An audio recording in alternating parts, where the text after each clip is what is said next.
Good evening. In honor of Black History Month, please welcome the Therrell High School Chorale under the direction of Renice Allen.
Good evening, everyone, and thank you so much for your patience and our deepest apologies for running a few minutes late, well, more than a few minutes, my apologies. Executive session has ended, and we will resume the regular meeting of the Board of Education. But first, let's thank our Therrell High School Chorale and their director, Renice Allen, and give them another big round of applause. Thank you guys so much. We really appreciate you all. Before the community meeting tonight, we have a special recognition, and I'd like to invite Vice Chair Aretta Baldwin to present this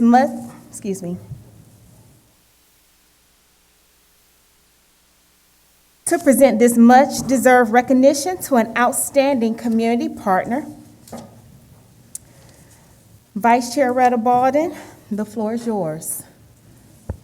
Thank you, Board Chair Collins, and good evening. Today, I want to acknowledge and recognize Sharon Pitchford and the Mosley Park Education Committee for their hard work, commitment to the community, and making a difference during the pandemic. This committee was started in summer of 2020 and was created out of the need and desire for community. It takes a village to raise a child and to support a family.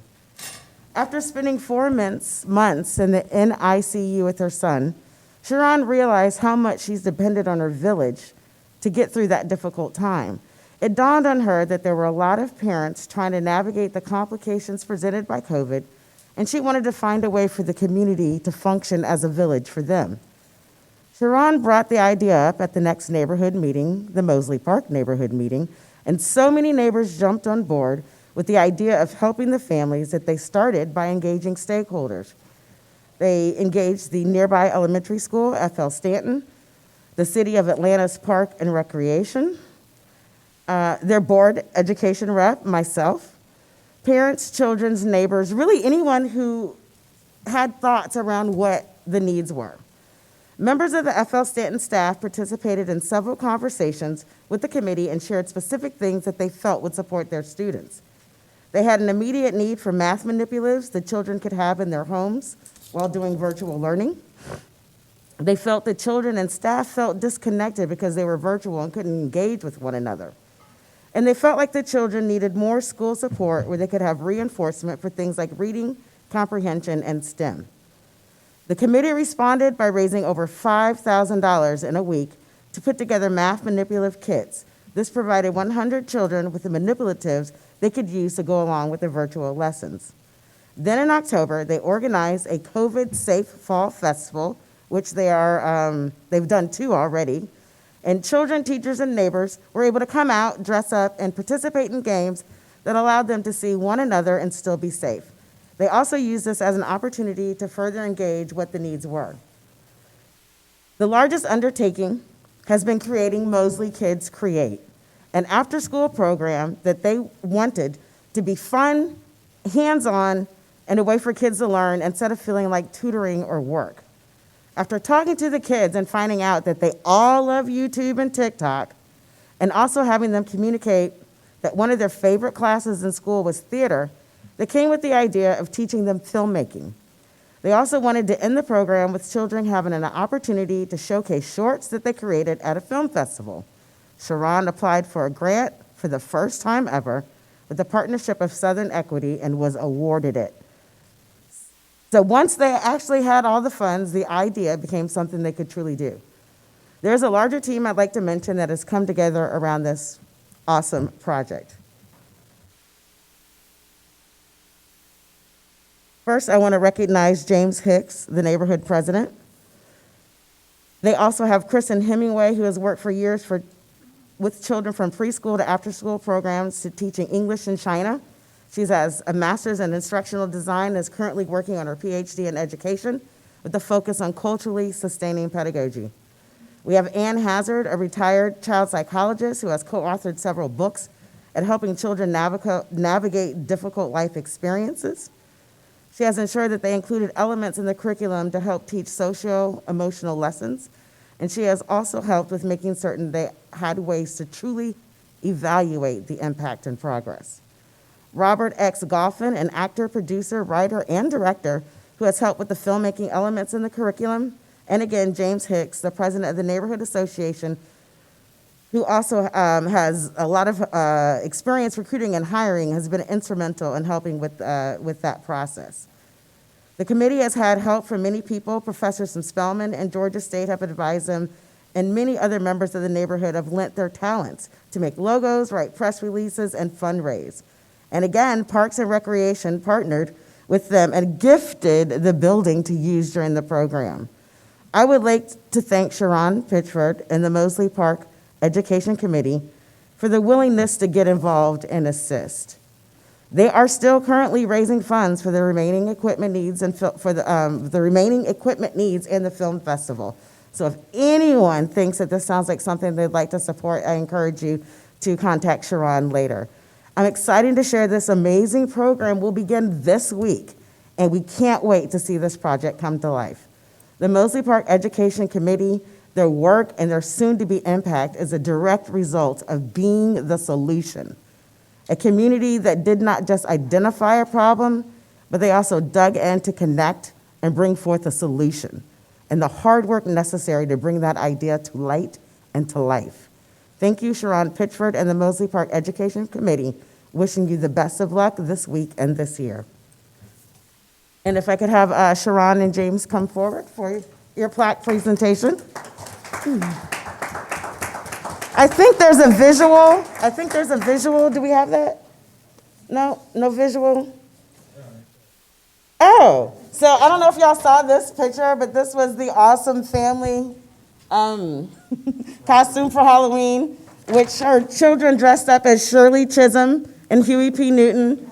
She was Josephine Baker, and her husband was Joe Lewis. Appreciate the creativity and can't wait to see it.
Thank you, everyone. And now let's proceed to the community meeting. Mr. Gaither, please read the instructions for tonight's community meeting.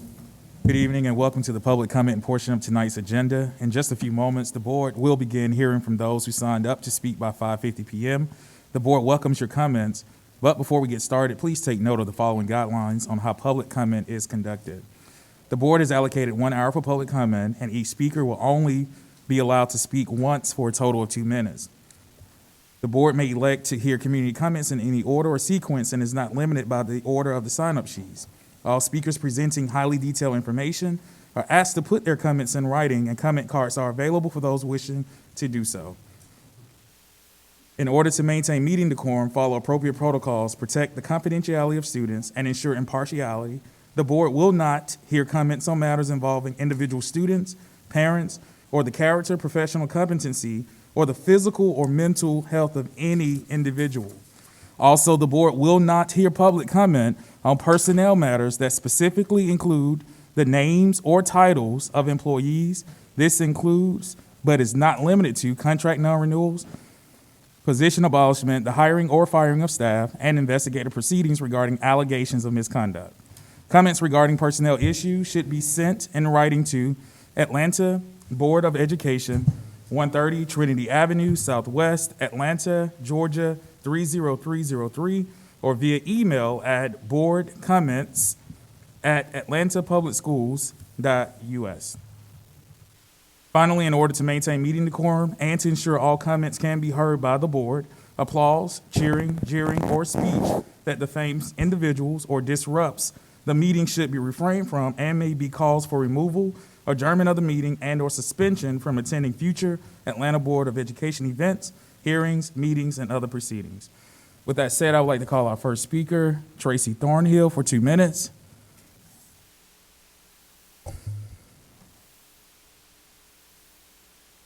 Followed by Tracy Thornhill, we will have Sarah Harvey. And Ms. Harvey, if you're in the Zoom room, please raise your hand so that I can identify you. Good evening. My name is Tracy Thornhill, president of ASME 1644. I'm a graduate of APS schools. My children went to APS schools. My grandchildren are currently at APS schools. Congratulations to our new chair, Ishay Collins, and an acknowledgement to our former chair, Jason Estevez, for his stewardship with APS. This evening, I come to discuss our transportation department and our executive leadership of that department, or should I say lack thereof. I want to reference a recent audit by APS, Office Official Internal Compliance. Although highly technical, the report is easy to read. I didn't need this report to validate the conclusion. We've been saying this for years. The mechanics have been saying it, the bus drivers have been saying it, the monitors have been saying it, and the community have been saying it and sounding the alarm. Instead of dealing with the real problems, the CEO is giving away APS monies like candy on Halloween. In fact, the report shows that the board authorized $500,000 in expenditures, but the COO gave the board the finger and spent an additional $800,000 in a 1-year period.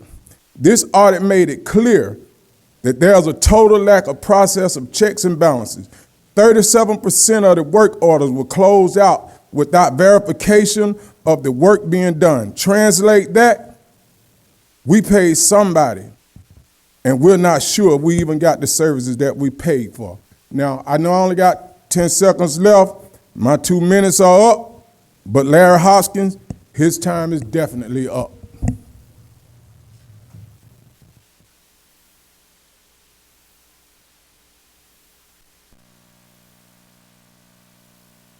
Ms. Harvey, you have 2 minutes. Good evening, everyone. My name is Sarah Harvey.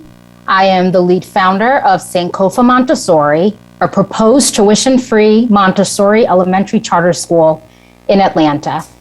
A little bit about myself. I am a former special education teacher of the elementary grades, a former teacher coach, and served in various roles at a graduate school of education dedicated to providing high-quality teacher training. But most importantly, I am an Atlanta resident with a child zoned to attend Atlanta public schools when they enroll in kindergarten. Like all parents, I want my daughter to have a great education so that she can have the life that she wants to have. I want her to have an education where she is viewed as one of a kind with a personalized learning experience that is developmentally appropriate and encourages her cognitive, physical, and social emotional development. To me, the Montessori approach, which is a method of education which has been tested and proven for over 100 years, allows for this type of education. When implemented with fidelity, children who are in this environment consistently achieve well above grade level expectations. What I also know is that for APS families who want a Montessori education for their children, there are no tuition-free options. This is what has led me to you here today. Myself, along with 9 other community members, have been engaging with community to found Sankofa Montessori, a proposed tuition-free Montessori elementary school with a mission to provide a Montessori education that is culturally responsive, child and family-centered, to serve families in the Metro Atlanta region. Have questions? Want to learn more? Please fill out this link here that I've put in the chat in the Facebook, and you can also learn more at sankofamontessori.org. Thank you. Thank you, Ms. Harvey.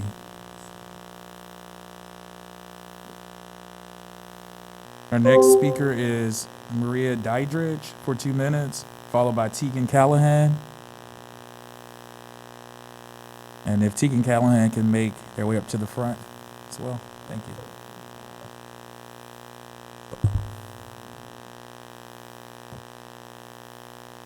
Hello. My name is Maria Dietrich. I have 3 boys at APS, elementary, middle, and high school. What is the off-ramp for masks? I heard you talk about it earlier, but we really don't have a solution. You say it's about health, but our children are being held to a metric of community spread while the community is unmasked, attending packed sporting events and bars where no masks are required. You have forced healthy children to be masked for 7 to 10 hours a day for the past 2 years. Students in PE now, they wear masks indoors, even with elevated heart rates. What is the difference between 30 wrestlers and 30 students? There is none. Student athletes are now tested twice a week. Where is the science that says that children and athletes are the source of spread? Or the science that says masks are even healthy for these kids? You have forced healthy kids to isolate, mask up, get vaccinated as the only line of defense. That is not exemplary, in my opinion. The APS board goals were to focus on student outcomes. Your oath is to serve our children and families. Your policies have caused a crisis for our children. Your policies have taught children that they are vectors of disease, that their school buildings and playgrounds are not safe. If they're not safe, why are they open? Let parents have the choice to unmask their child. But it's not about health. It's about money. So last year, Governor Kemp lifted all mask mandates for Georgia school children. I couldn't figure out why school mandates got worse. We had vaccinations and science that showed that children had an astonishingly low risk of COVID, but you doubled down, and APS has received over $300 million through the ESSER funds. Round 3 of funding last April came with strings attached. Where is that money? Thank you so much. Ms. Callahan for 2 minutes, followed by Hamita Embry. Ms. Embry, if you're in the building, please make your way up to the front.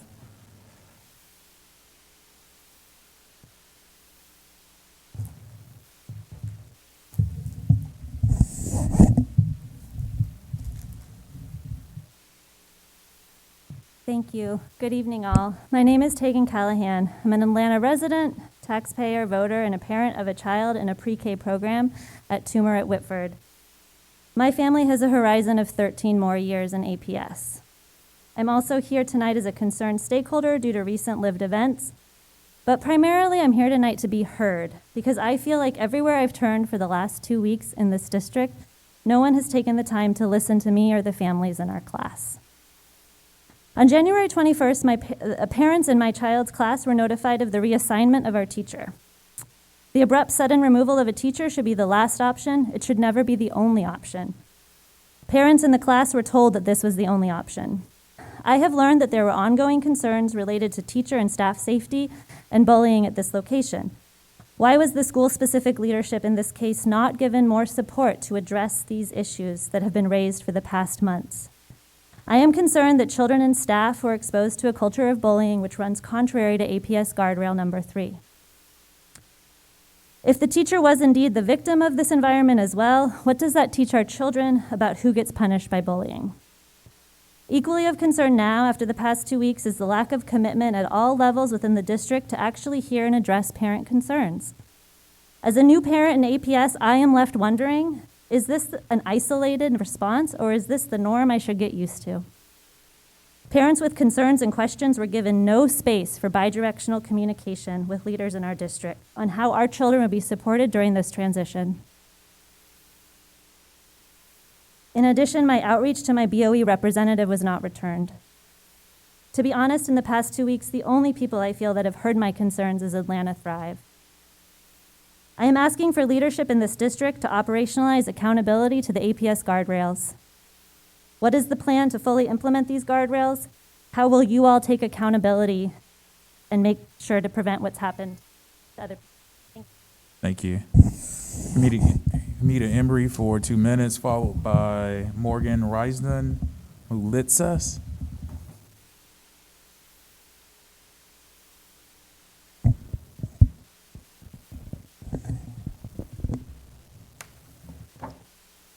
Good evening, members of the board.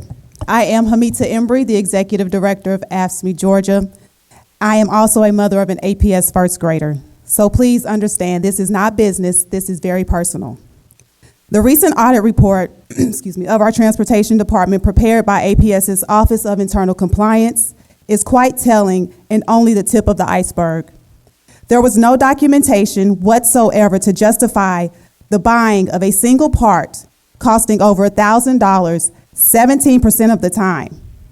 Also, there was no documentation of pre-approval 13% of the time when transportation outsourced a job to Lord knows who. It appears that the COO is being willy-nilly with several outside vendors and is quick to spend APS's cash on contractors. In light of the present scandal, I am very concerned about the upcoming recommendation from the COO to spend $15 million on transportation services through a known shady company called First Student Incorporated. It is time for the board to take a closer look and a more hands-on approach in managing APS's operations. While my remarks are mainly centered on transportation, APS's management in the nutrition department is just as bad. And ironically, the COO also has oversight of that department. I submit to you that the COO is the common denominator. I conclude my remarks with a quote from your very own APS Office of Internal Compliance, and I quote, "Based on our review, the management of the vendor parts oversight process is ineffective and conditions exist for fraud to be perpetuated and go undetected." Thank you.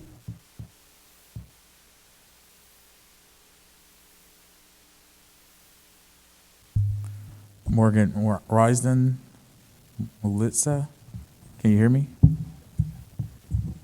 This is Alexander Melitzis. Is your wife Morgan? She is, yes. Right now she is unfortunately teaching in class since the meeting went over. Okay. Start time. I'm sorry. So because you did not sign in, I cannot. I did sign in. I may be later. They see you before I did. So you have 2 minutes. Thank you, sir. I appreciate it. First off, I want to thank the work that the board does. I am an Atlanta resident, a voter. I'm a parent of a second grader at Burgess Peterson and a pre-K student at Toomer Pre-K at Whiteford. My family has 13 more years at APS. I'm here as a concerned stakeholder due to recent events at my daughter's preschool, which run contrary to the state of mission, vision, and the guardrails of the school and the district. On January 21st, on her last day, we were notified about the reassignment of her daughter's pre-K teacher by the teacher herself, not from the school. During a subsequent Zoom call set up by the school, parents were not allowed to voice during the meeting. Despite pleas to allow parents to speak, we were kept on mute the entire time. In attempting to find out what occurred, we learned of longstanding concerns related to the teacher and the staff's safety, bullying at this location that was corroborated by open record reports. In one instance, the feud spilled into the playground in front of the children. This is not acceptable. I am here tonight because of the toxic environment that had been allowed to develop at Whiteford for nearly 2 years, which was not handled well. I am asking for leadership in the district to operationalize accountability to the APS guardrails, to resolve the situation and to mitigate issues like this from happening across all of APS. Our students, our parents, faculty, and administration deserve a healthier APS. Thank you.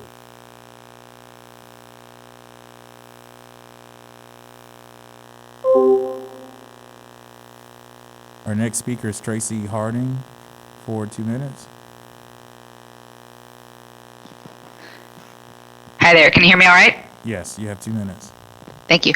My name is Tracy Harding, and I've been a Midtown Atlanta resident for over 25 years. My children currently attend Springdale Park Elementary and Howard Middle School. My family does not own a car and logs hundreds of bike rides a month for our transportation. My kids, my husband, and I bike to school daily in the morning and in the evening. I'm here to discuss the need for road safety cameras near our schools. We have an escalating epidemic of unsafe conditions near our schools. We have parents and neighborhood drivers speeding past or to the schools, particularly at drop-off times. We have drivers running red lights, blocking intersections, blocking crosswalks. We do not have anywhere close to enough police force to keep kids safe near these schools, and the police force are visibly frustrated. These problems will only continue to escalate if we do nothing to solve them. We have an arms race amongst parents where they feel it is so unsafe sending their kids to school walking or biking, so most parents feel they have to drive their children. People in and around the school suffer chronic stress in these areas with constant worry for their physical safety. I have personally witnessed altercations between parent drivers and several nearly tragic crashes. There was the tragic death just down the street from me of a girl headed to a high school on her bike. To address these concerns, the school board needs to do several things. First, we need a citywide rollout plans of these school speed cameras to Atlanta public schools. The work to install these cameras is being done by a third party with a standardized deployment process and bandwidth. We have no reason to limit the rollout or potential rollout and potentially roll it out in any inequitable fashion. Secondly, we need to engage with the community so that they understand that this is being done for safety.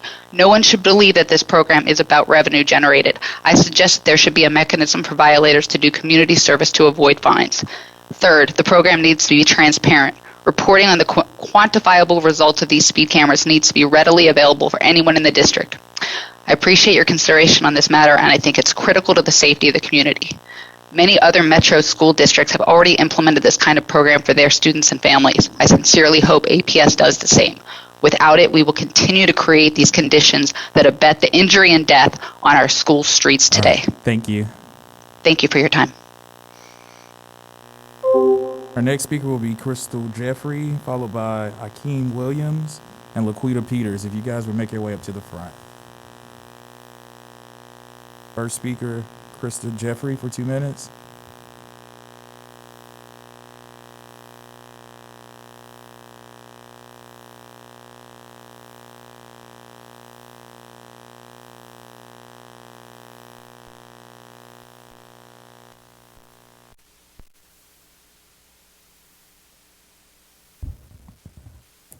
Good evening, members of the board. I'm Crystal Jeffrey, Secretary-Treasurer of AFSCME, Georgia. We teach our children that 2 + 2 is 4. Well, bad management plus lack of oversight equals disaster. The audit by APS's Office of Internal Compliance makes it clear we have real problems in APS that demand real solutions. This report was distributed to the superintendent, chief of staff, chief financial officer, transportation executive director, the director of IT infrastructure, and even to the person most responsible for the flaws, the chief operating officer of operations. But you know who it was not distributed to? It wasn't distributed to the people elected to govern APS. How can you govern that in which you do not know? How can you fix a problem that you do not know exists? And to be clear, this is not micromanagement, this is not a baby problem. It is a systematic and cultural problem rooted deeply within APS. We can go over the findings, but it's all for naught if we're simply going to receive and file the report. I won't bore you with all the details, especially since I only have 2 minutes, but what I will do is forward you a copy of this report, ask you to read it, and then more, ask you to deal with the persistent problems of an ineffective COO. No longer can we kick this can down the road, and we can't keep studying the same issues. Too much analysis makes for paralysis. It's time to act. None of these bureaucrats' names appeared on the ballot. The community elected this board to lead us and to manage, and I'm here to ask you that you lead and manage us out of this problem. Thank you. Akeem Williams for 2 minutes, followed by Laquita Peters for 2 minutes.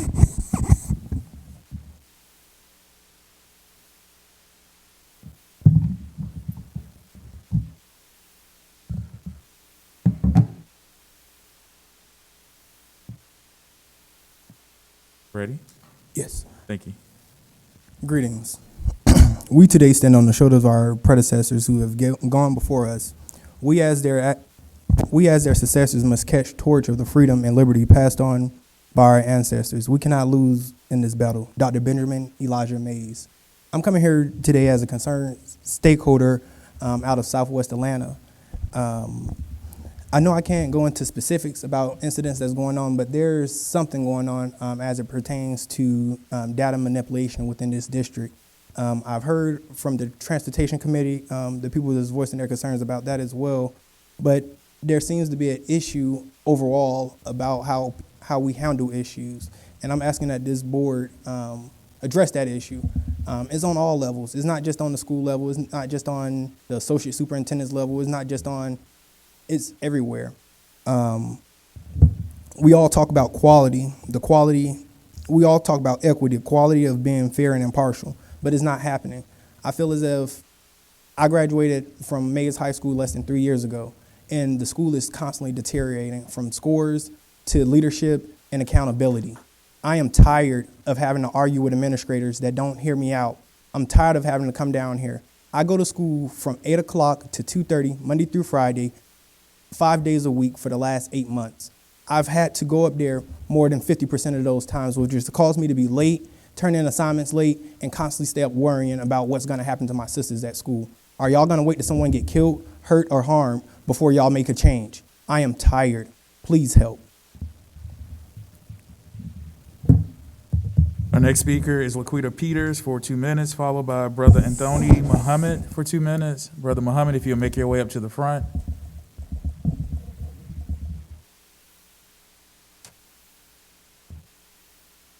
Good evening, members of the board.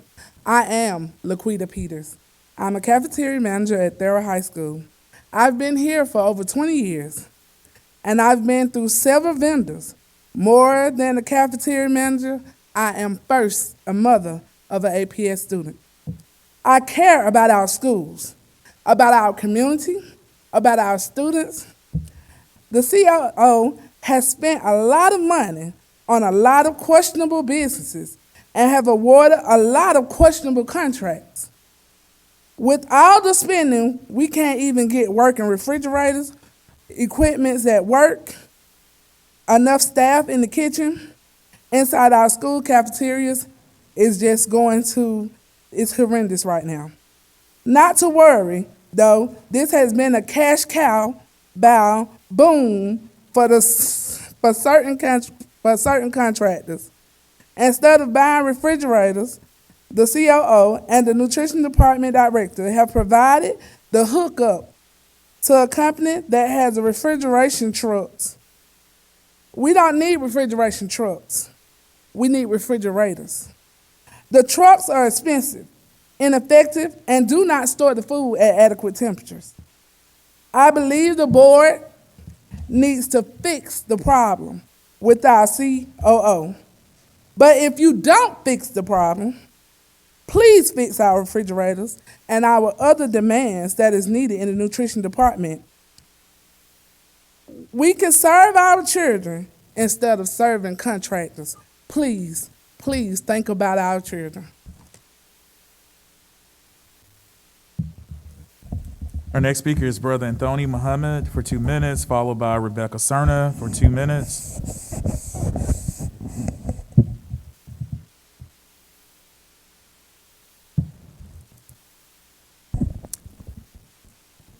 I am that I am. Brother Anthony Mohammed, a spiritual, soulful being having a human experience. I do not have love for religion. From Genesis to Revelation in your scriptures, not one human person was born from a woman's womb. I come here today to speak about Dr. Krim. In the 80s, Dr. Krim initiated the African Infusion Program. With my support of Terrence Summer and Ms. Jean Young, we sit on an advisory committee.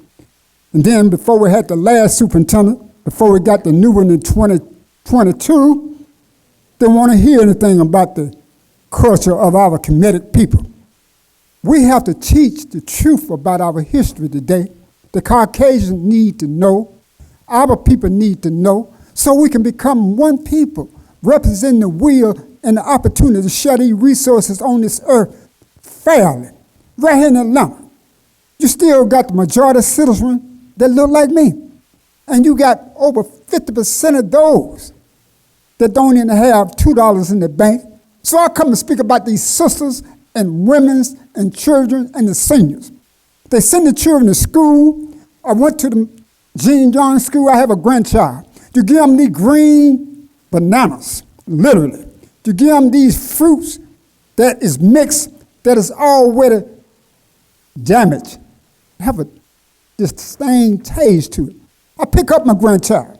You have your principal there at the school. They could allow you to come in and not recognize you at the door, because it's Brother Mohammed. But Mr. Garland, you say don't mention the people's name. We can't continue to have that. We need to have you to do what Dr. Krim did. Take the will and want to stand up for your people, you members of the board, because we had Caucasian and darker hue. Matriarch.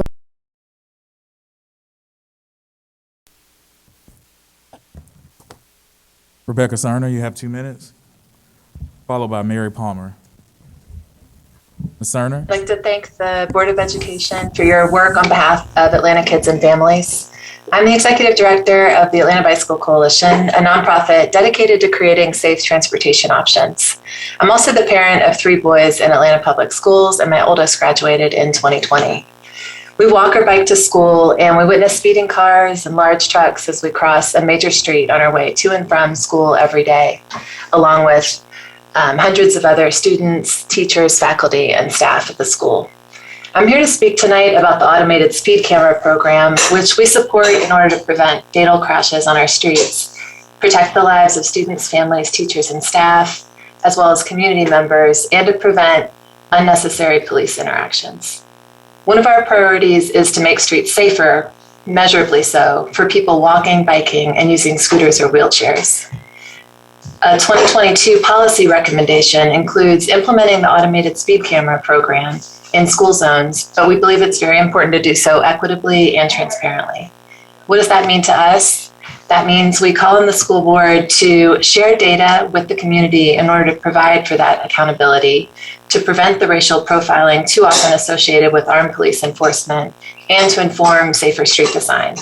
We ask that you work with the Atlanta Department of Transportation to ensure that the camera locations are selected and distributed equitably throughout the city, and that you track the changes in speeding and the citations issued to ensure that they are both effective and equitable, or to work with the Atlanta Department of Transportation to do so.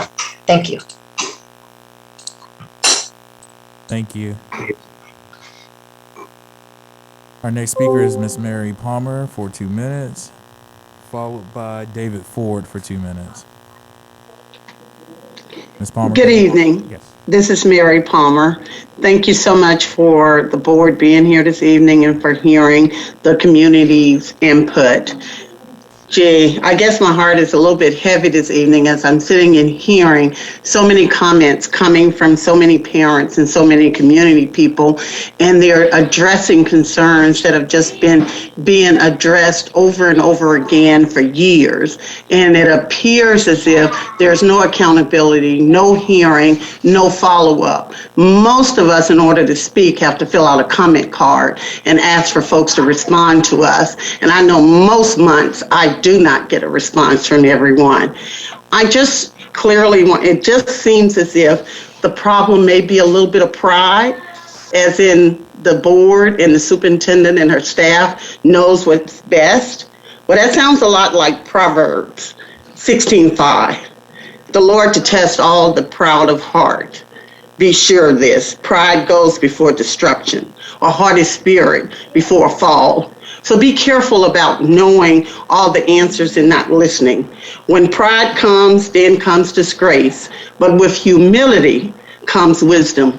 Please be humble enough to know that you're servants and that you're servants of the people who elected you and the people whom you serve, who you are elected to serve.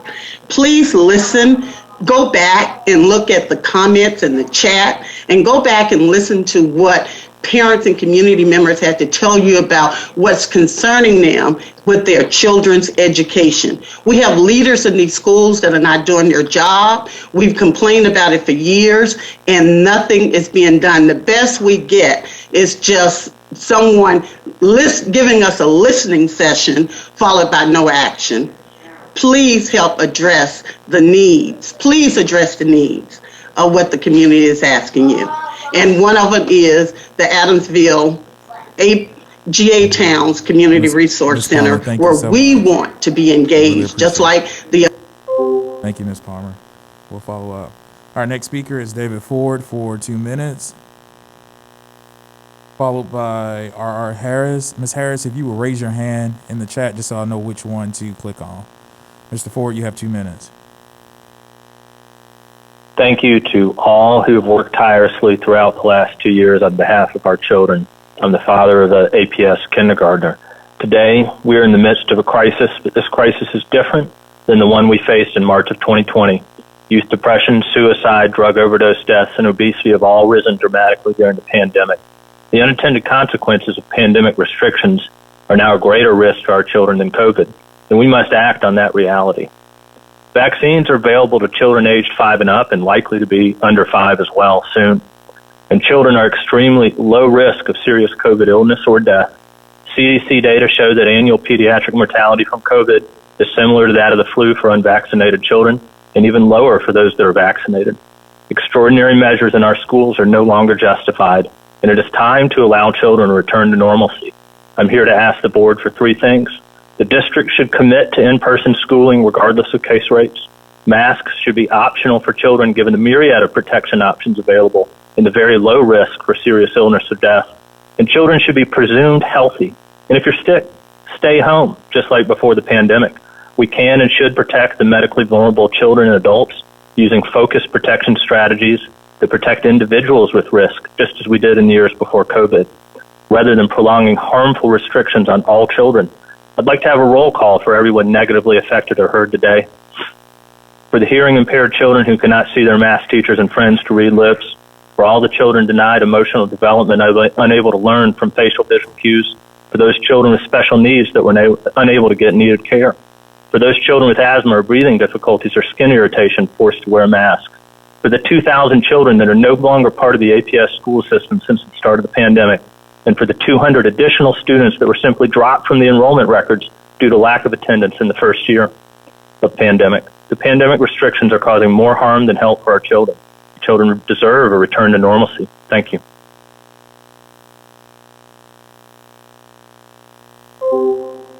Thank you. Our next speaker is Ms. Harris for 2 minutes, followed by Mrs. Harris. We will have Kenneth Hill. Mr. Hill, if you're in the chat, please raise your hand. Ms. Harris, you have 2 minutes.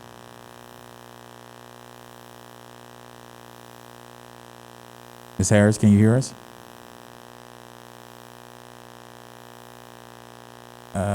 Dial, if you're on a phone, dial *6 or *9 to come off mute.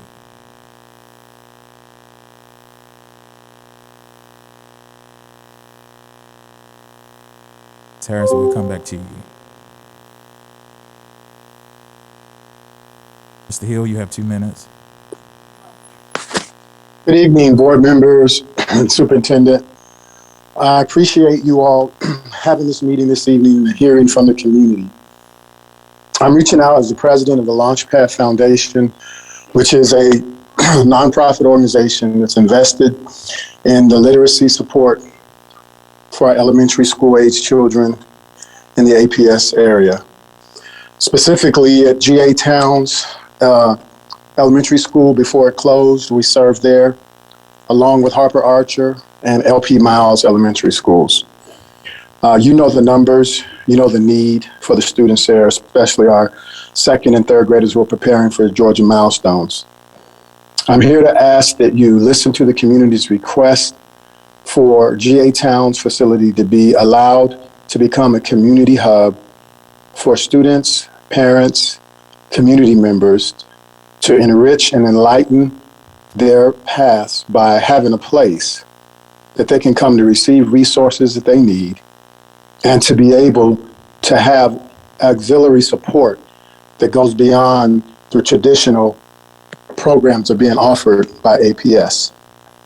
I sat in at your town hall, your retreat, the board retreat for your physical assets, and I heard of the growth that in many areas is substantial. But over the next 10 years, your numbers show that there's no substantial growth that would prohibit you from allowing that facility to be leased to the community for community purposes of enriching the education, the employment, and the workforce development of the people in that area. So we're asking that your ears and your heart be open to what the people are reasonably asking for, an opportunity to help themselves to a better future in the Adamsville community. Thank you for your time. Thank you for your service. Thank you. Our next speaker is Veronica Little for 2 minutes. Ms. Little, can you hear us? Yes, sir. Can you hear me? Yes, you have 2 minutes. Thank you very much. Good afternoon. Your volume is very, very low. Thank you so much. Good afternoon. My name is Veronica Little. I'm a legacy resident in the Adamsville area and an advocate for the senior citizens. I would like to say, first of all, Mr. Hill, thank you. You took all of my words, but I do, and my family do, support the Adamsville area of the George A. Towns Community Resource Village proposal. And we're asking the board, if you would just listen to us. We have a voice. We have things that we want to do in our community. The school has been vacant for, 2019? And we want to go in and do resources. We want a food pantry. We want a dance. We want the Girl Scout, the Boy Scouts. We want it all, including a Adamsville garden. So we're asking the board, dig a little deeper, listen a little harder, and listen to the voice of the community, as Mrs. Palmer said. We want Adamsville to be recognized as the hard work we're doing. We're having to go here, there, and everywhere to get the resources we need where we have a facility already in place. Thank you again, board members, for your time and the opportunity to speak. And I'm a 1971 graduate of Samuel Howard Archer High School, which is now Harper Archer. Have a pleasant evening. Ms. Harris, I'm coming back your way. If you can hear us. You have 2 minutes, followed by Peggy Prather. If you would raise your hand just so that I can recognize you in the Zoom. Ms. Harris? Can you hear me? This is Mrs. Harris. Yes, ma'am. You have 2 minutes. You may begin. This is Mrs. Harris. Can you hear me? Yes, you may begin. Okay, good evening, everyone. My name is Mrs. Harris. I'm a legacy resident. I live in the Adamsville community in Southwest Atlanta. We launched the Adamsville We Care campaign in 2021. We support the Adamsville George A. Towns Community Resource Village. The town school was closed in May of 2019. A report, Equitable Public School Facility Plan Report, was produced by Georgia Tech. Its findings included the following recommendations for the use of the George A. Towns Elementary School. Creation of a community learning center that provides the following resources: literacy support, STEM ecosystem, career services for family. We are the village. It takes a village. We are no longer waiting for someone to come and save us. We have come together, and we're looking for people that want to help us, help our children. Thank you so very much, and we look forward to seeing you in the near future. Thank you. Our next speaker is Peggy Prather for 2 minutes. Can you hear us? Good evening. Can you hear me? Yes, you have 2 minutes. Thank you. My name is Sagira Jones. I'm actually speaking on behalf of Ms. Prather. She could not attend this evening. She had something come up with one of her grandchildren. I'm sorry, Ms. Jones. We did submit a statement, I'm sorry, I will just read her statement. I'm sorry, Ms. Jones. Our rules, you have to sign in with your name. I do apologize. But if you could submit your statement in writing, we'll make sure that the board, superintendent, and administration have access to it. Our next speaker is Kimberly Dukes for 2 minutes, followed by Barbara Leah. If you're in the room, in the Zoom room, please raise your hand. Ms. Dukes. She's gone? Oh, okay.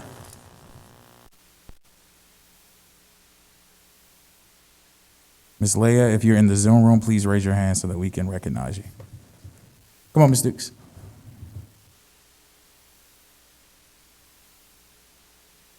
Good afternoon, Dr. Herron and school board members, and all APS stakeholders. Today I'm here as a parent, standing with other parents. And like everybody else said, we want what's best for our kids, and we want you guys to listen. We are parents, and we want what's best for our children, and that's accountability, advocacy, and transparency, without having to worry about fear, intimidation, and retaliation, and those unwelcoming behaviors. Dr. Herron, that goes for all APS stakeholders. That's parents, teachers, students, district staff, and the community members as well. I am a parent. That is the solution to your problem. We are not your problems. I talk with staff and students and parents that experience the same things. Listen, my son have an issue, right?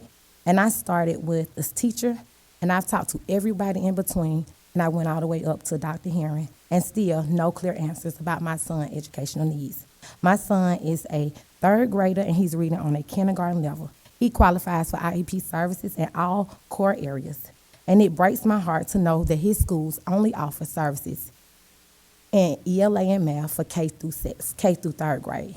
As a parent, that's heartbreaking, because I'm thinking that we are preparing our kids to test.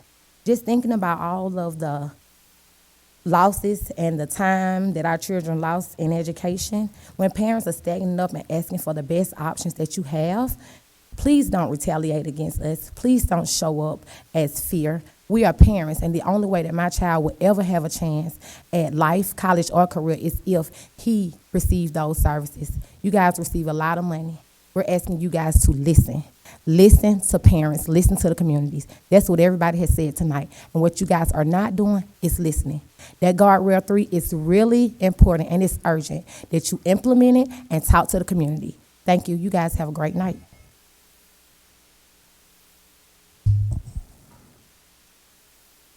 Barbara Leah. All right. Madam Chair, this concludes public comment.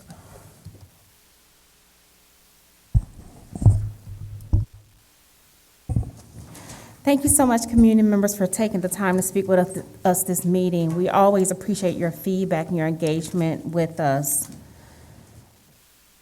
Before I ask Dr. Herron to provide her official remarks, I have a few remarks of my own this evening.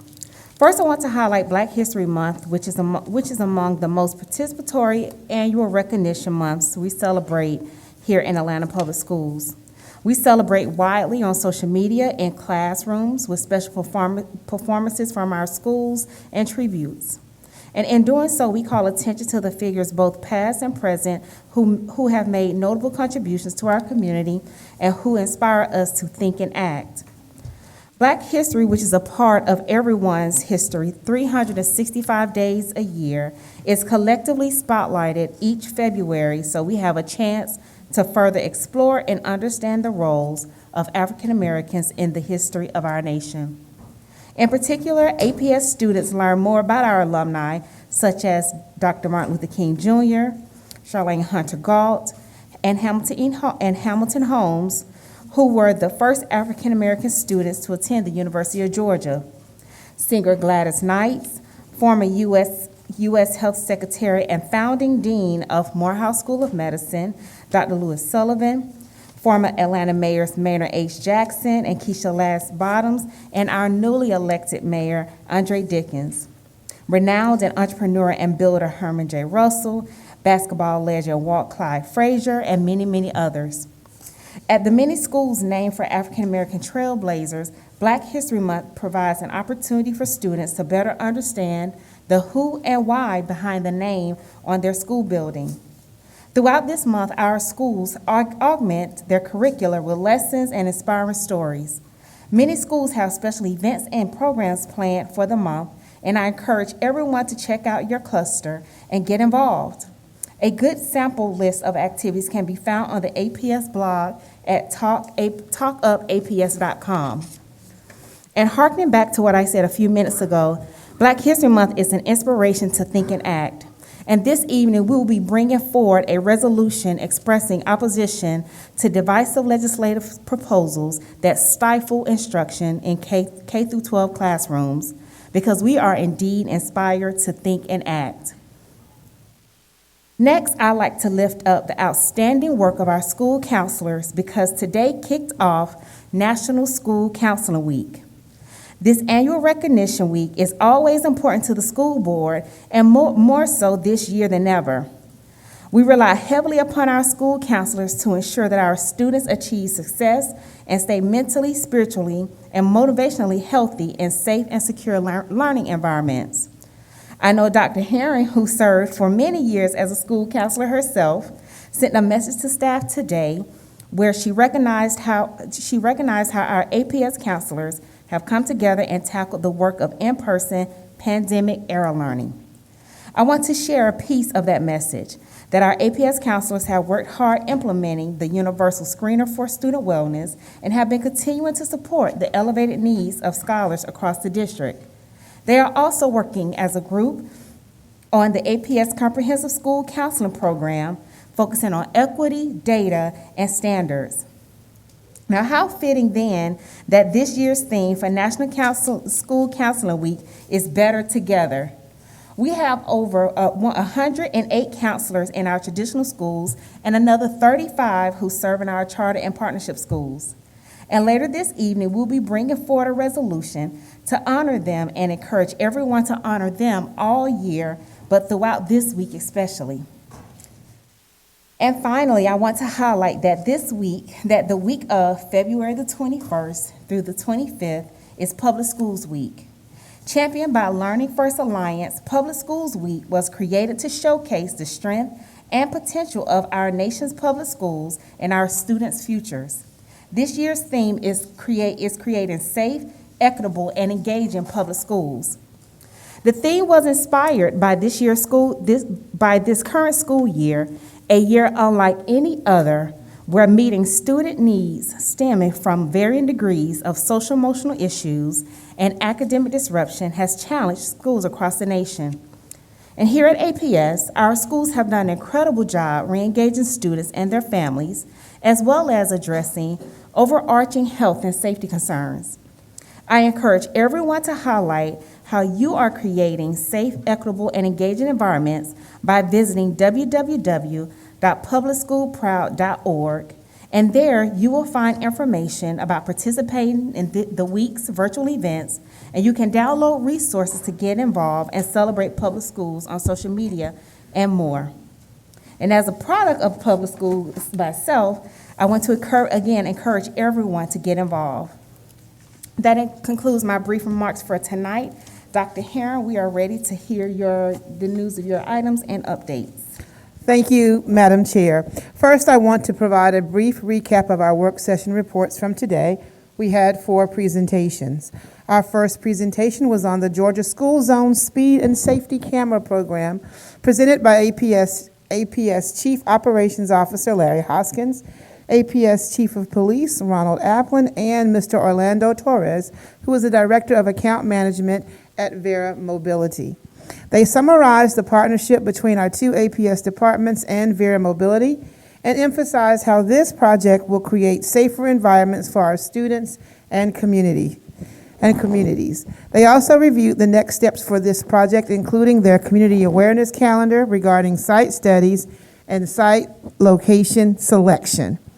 For our second presentation, Joy Hunter, who is our Executive Director of Partnerships, provided a board member requested overview of APS partnerships.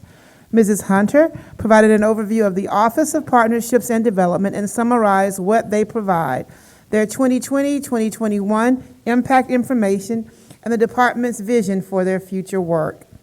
For our third presentation, Lisa Bracken, Chief Financial Officer, presented the monthly financial update. Mrs. Bracken's presentation included the fiscal year 2022 monthly general fund financials, the quarterly student activity report, proposed budget adjustments, an update on fiscal year 2023 budget development, and a legislative update presented by Ms. Erica Long, APS Senior Policy and Government Affairs Advisor. For our fourth presentation, Dr. Katika Lovett, Assistant Superintendent for Student Services, and her team provided us with COVID-19 public health data update. Their presentation included an up-to-date snapshot of public health data and CDC guidance, information about APS's expanded mitigation measures, a summary of our surveillance testing and vaccination data, a recap of our test-to-stay and isolation quarantine guidance, and our improvements in COVID-19 communications.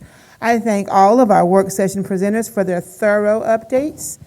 Chairwoman Collins, I want to begin my superintendent's update this evening by echoing your sentiments about Black History Month and thanking the Atlanta Board of Education for drafting the resolution that will be brought forth a little later this evening regarding divisive legislative protocols that stifle instruction. I am appreciative of this board's leadership in being supportive of the work that's necessary to continue to support our scholars. Also, I did send out a staff message and short video today to kick off National School Counseling Week. And I'm taking a moment here to shout out our counselors and our school counseling team administrators once more. My experience as a professional school counselor is such a substantial and determining factor when it comes to my own path in education and how I ended up in this leadership role. Counseling scholars provided me with a perspective about student well-being and support that to this day drive my passion for how we can marshal resources, partnerships, and best practices to help students in this district and everywhere excel to their fullest potential. School counseling team, you deserve to be celebrated for National School Counseling Week and every day of the year. Thank you for being an essential pillar of student success, for being a heartbeat for the school, and a special personal thank you for being in the forefront to ensure that not just our faculty, but our staff, students, and families were well in the role that you played this year. Now I'd like to update you about COVID-19 related news. This Wednesday will mark our third round of the weekly community message that highlights new and revised pandemic-related information for staff and families. Last month, we aggregated our COVID-19 website materials to provide an easier one-stop shop for all. We will continue sending this weekly COVID-19 message on Wednesdays, and please be aware that updates to www.atlantapublicschools.us/COVID are happening on a rolling basis as needed. I hope this new website and weekly update will help busy parents and busy APS staff members get the need-to-know information of the week and serve as a reminder that we should all make it a habit to review the APS COVID-19 website at least weekly in order to remain knowledgeable about mitigation protocols and policies. I've been eager to report to our board that we are actively installing those much-anticipated portable air purifiers in every APS classroom. Distribution began last week and will continue through the month. This investment will aid in creating a safer and healthier classroom environment, both now and as the threat of COVID-19 hopefully eases. Let's take a moment to watch this short video so you can see what the machines look like in our classrooms.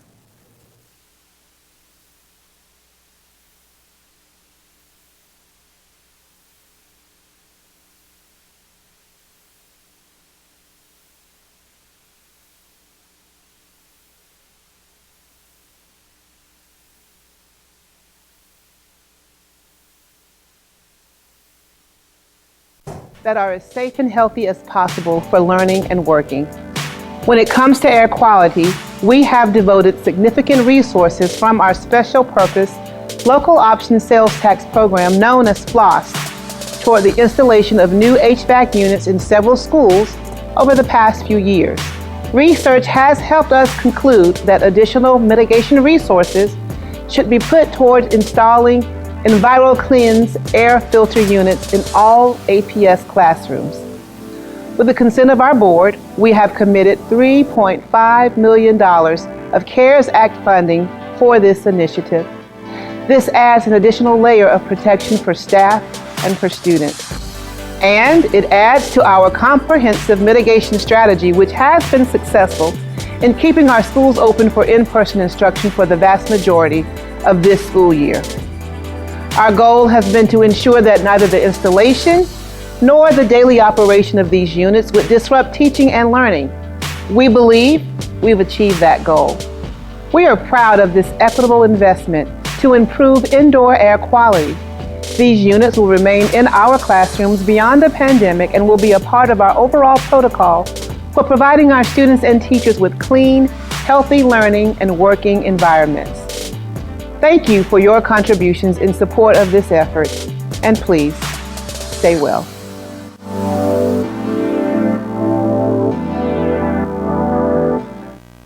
And one final pandemic update this month. I'm happy to say, as you heard in Dr. Lovett's report today, that our recent vaccination events have been successful. We will continue to partner with Fulton County Government, the Fulton County Board of Health, and Georgia Corps to offer vaccine opportunities when and where they make sense. Right now, we have one more vaccination event on the calendar that includes incentives for eligible APS students, staff, and the community. Visit apsvax.corresponse.org to pre-register and then head out to the basketball game at Carver Early College High School this Friday, February 11th from 5 to 9 p.m. Those needing a first or second dose can receive $100 gift card, can receive $100 in gift card incentives from Fulton County, and if you are an APS student, you can receive an additional $50 from APS. Now I'd like to highlight some of the great news happening in our schools. First, we've implemented a brand new way for principals to provide good news updates to highlight at our various administrative meetings, as well as here at monthly board meetings. You may have noticed the slides we played before our meetings today. Thank you to the principals who submitted good news, and if you want to add your slides for next month, follow the instructions in the P3, that's our Principals Weekly Information Packet, and you can easily upload your slides by way of Google Drive. I know this initiative will grow in popularity, and I'd like to thank Dr. Kayla Goodwin and the Office of Communications and Public Engagement for kicking off this new method of celebrating school news. This past Wednesday, February 2nd, APS High School celebrated our scholar athletes during National Signing Day. Our students with verbal offers from college coaches made their athletic scholarships official by signing their letters of intent. Let's applaud the following students for these scholarships and playing opportunities. For Best Academy, Neek Bell will attend and play football at Georgia Knights Prep Academy. Willie Myrick will attend and play football at Defiance College. From Carver, Devontae Amasayani will attend and play football at Fort Valley State. Jarvaeus Brown will attend and play football at West Virginia State. Terrell Lightfoot Jr. will attend and play football at Alabama State. Quintavious Lockett will attend and play football at Highland Community College. Moses Umaran will attend and play football at South Carolina State. From Douglas, Jaquez Deese will attend and play football at Gordon College. Jamari Jones will attend and play football at Muskingum University. From Jackson, Cedric O'Neill will attend and play football at Carson Newman University. From North Atlanta, Sage Glover will attend and play soccer at Louisiana State University. Kanye Riggins will attend and play football at Point University. From Farrell, Kamar Carlisle will attend and play football at Morehouse College. From Washington, King Walker will attend and play football at Charleston Southern Universities. Let's applaud and congratulate these athletes. Keep up the good work in the classroom, scholars, and on the field. Next, I want to thank those board members who were able to attend Atlanta Mayor Andre Dickens' recent school visits and student dialogues at Best Academy, Coretta Scott King Young Women's Leadership Academy, and his alma mater, Benjamin E. Mays High School. This is a great signal of how we can expect to partner with the City of Atlanta, and I appreciate the mayor's interest in hearing from the young people who are arguably among some of the constituents most impacted by the success of future policies and projects. Board members and staff, you may recall at our November State of the District event that we had an incredible lobby display of student and staff artwork for something called the American Love Project. Well, 2 of those students are nationwide winners, chosen from 3,760 entries. Let's watch this short video celebrating their work.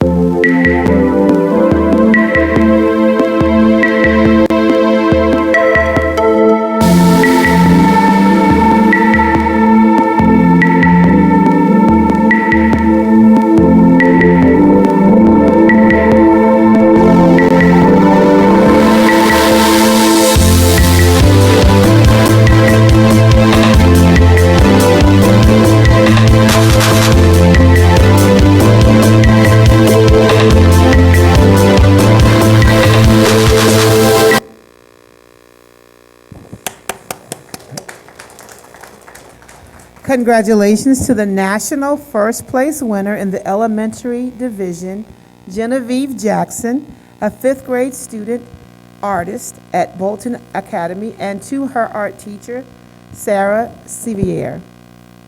And congratulations to national third place winner in the elementary division, Aeneas Fujiki Hastings, a 3rd grade student artist at Burgess Peterson, and to her art teacher, Dr. Loring Ressler.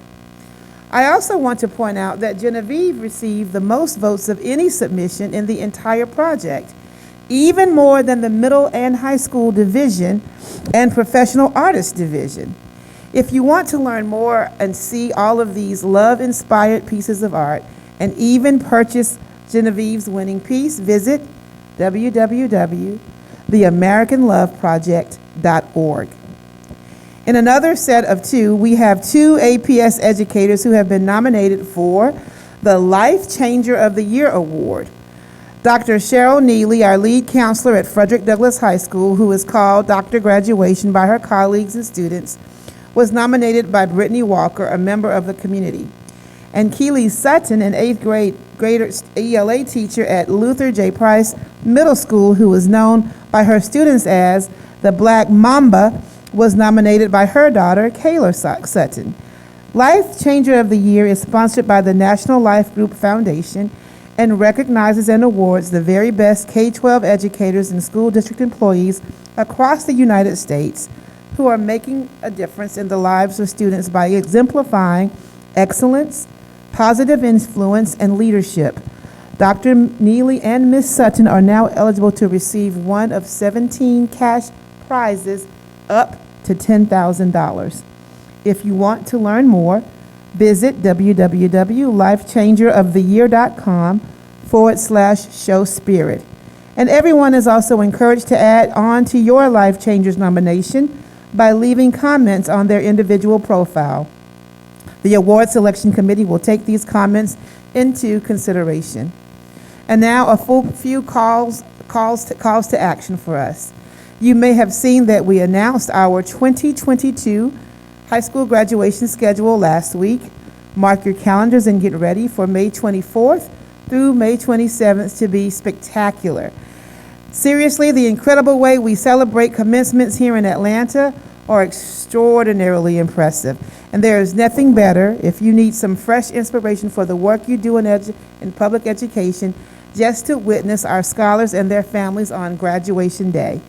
I'll see all of you for 11 ceremonies at Georgia Tech's McCamish Pavilion as we usher our class of 2022 across the threshold and onto their next great accomplishment.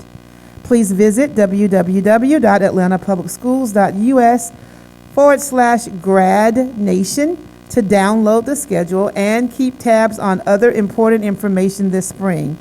And if you are looking for information about charter schools, Atlanta Classical and Drew Charter, please note that they will communicate separate information about their schools' commencement ceremonies.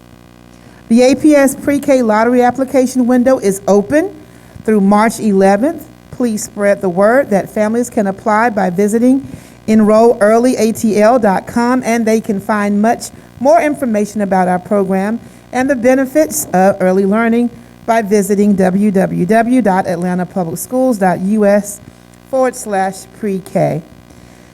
Also, charter school applications for the 2022-23 school year are now open, and you can visit applyapscharter.org to learn more and apply. And here's something else that is incredibly important and that I personally really like. Next week here in the CLL, it is Random Acts of Kindness Week. So let's be kind all the time, but let's especially celebrate kindness, February 14th to the 18th. Our Social Emotional Learning Department has curated activities to help us consciously take steps to brighten someone else's day. So check your inboxes and workplace for their flyer and use the hashtags, hashtag RAKA, Random Act of Kindness APS 22, and hashtag We Are Well to share your random acts of kindness. Finally tonight, I would like to highlight some key district-wide updates for everyone. First, I'd like to tell you some really exciting news about Hola APS, our new monthly television show in Spanish that is about to be launched later this month. The Office of Communications and Public Engagement is leading this new initiative to better serve our Spanish-speaking families at APS. Each monthly episode will include a feature segment on a student, teacher, or program of interest. Our first show focuses on COVID-19 and the steps the district is taking to keep students and staff safe. And we are showcasing our district epidemiologist, Juliana Prieto. Each episode will also feature a look ahead calendar to provide families with important events and dates, and a Where Are They Now segment highlighting APS alum from the Latino community. The communications team is also creating an Hola APS landing page on the APS website with even more resources and information. Keep an eye on email and we will share a link to our new show when it launches. And now, some updates around our equity work. We held another successful Theo convening, Together in Hope, Equity, and Opportunity, with over 60-plus faith-based partners on January 28th. The group reviewed partnership commitments and celebrated several successful collaborations. They also discussed ways to collectively advocate for APS teaching and learning by educating partners on the implications of proposed Georgia legislation, House Bill 888. Partners, we value your collaboration tremendously and look forward to reconnecting with you in the spring. As a reminder, the Beyond Tolerance Towards Transformational Change Equity-Focused Professional Learning Conference is happening February 21st from 9 a.m. to 4:30. This is a dedicated professional learning day that is mandatory for select staff, and the Center for Equity and Social Justice invites staff members to learn more about creating environments that academically support and affirm all students. Staff can find the invitation email with the registration link in your inboxes.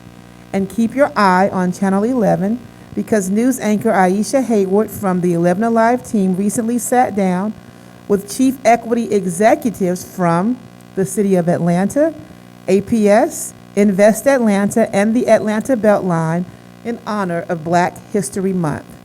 1 year ago, these four women who are all first in their roles formed 4 Women, One Vision, which is their collective commitment to work together to to disrupt systems of injustice and improve the quality of life for the entire city of Atlanta. Our Chief Equity Officer, Dr. Tahita Baker-Jones, and her colleagues are doing some amazing work, and this 11 Alive feature story will highlight that, so check our social media where we will share the link, or catch the morning show this Thursday during the 6 a.m. hour where the clip will premiere. Regarding stakeholder engagement, Go Team elections are coming soon. All Go Teams will have 2 parent-guardian seats and 2 non-supervisory instructional staff seats up for election in the spring. I encourage you to declare your interest in running during the month of February at www.apssstrongschools.com. And also, as a reminder, the facilities master planning process is underway. Additional information on APS facilities master planning can be found at www.atlantapublicsschools.us/FMP. Board Chairwoman Collins, thank you, and thank you, everyone. This concludes my remarks for this evening. Thank you, Dr. Herron. Before we move to the approval of the consent agenda, we left off 3 community members from tonight's community meeting, and they're here with us tonight. Want to first deeply apologize for their error, but also, Pierre, I'm going to turn it over to you so that we can also hear from those members. Thank you, Madam Chair. Again, we do want to apologize again for the oversight. It was not intentional. But to get us going, we'll kick it off first with Ms. Ann Persons for 2 minutes. Ms. Persons? Ms. Persons, Herschel. He's on Zoom. Yes. Okay. Herschel. Yep. Can you hear me? Yes, you have 2 minutes. Okay, sorry. Children have disproportionately borne the burden of COVID restrictions. During the pandemic, youth depression and anxiety have doubled. Suicide attempts in adolescent girls have increased 51%. Drug overdose deaths have risen dramatically. Real-world studies have not demonstrated any clear benefits of masking students. Mental health professionals have spoken out against masking. Wearing a mask 7 hours a day without seeing a smiling face is hurting our kids. Our kids are being raised in a toxic environment of stress and fear. They are being taught to fear everything: germs, illness, each other, even the air they breathe. This fear is having lasting effects on our children in ways we can't even fathom. Kids get sick and shouldn't be taught that they are personally responsible for the health of others. They are not vectors of disease. COVID poses very little serious threat to students. Teachers and students had the opportunity to get the vaccine if they want it. Protecting the mental, social, and emotional health of students should be our top priority. Maintaining in-person learning and de-escalating fear is critical. The heightened protocols in our schools are harmful. The new testing mandate is not benefiting anyone other than viral solutions. Some kids aren't playing sports due to this, including mine. It's time to eliminate all the COVID protocols and fear. If you are sick, stay home. Schools all across the country are operating successfully without these protocols. Some are only a few miles from us. Why can't APS do this? These restrictive protocols are putting us on the losing side of history. Reclaiming normal life for our kids is the only way to support and protect them. Tonight, Ryan Kemp said a small handful of school boards continue to ignore the science and impose mask mandates on our children, while leading Democrats refuse to follow the mandates when visiting those same schools. All right, thank you. Our next speaker is Stacey Morrison for 2 minutes, followed by Dion Malik for 2 minutes.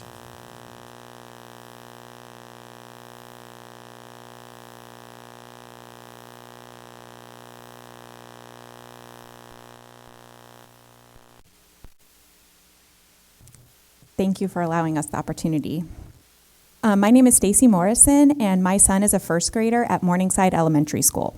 He has spent every single day of his educational experience either in virtual school or wearing a mask. Every single day.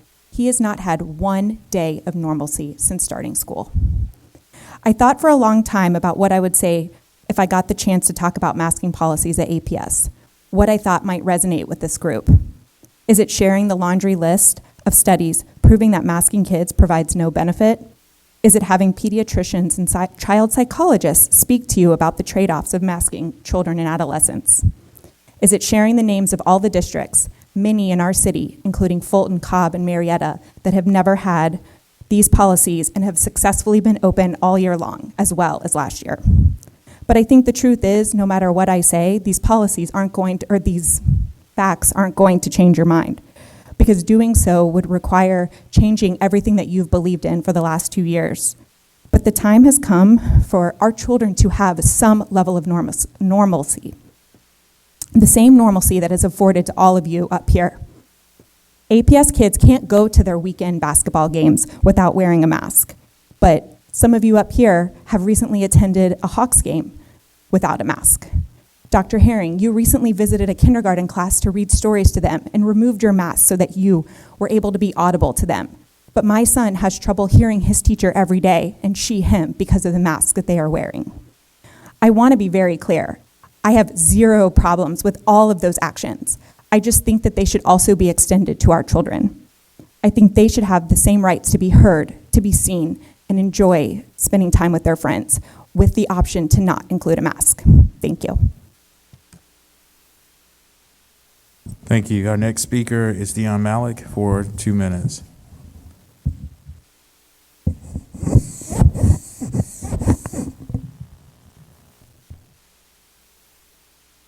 Good evening. I'm a proud mother of 3 APS kids, a PhD-level speech-language pathologist and wife of a surgeon.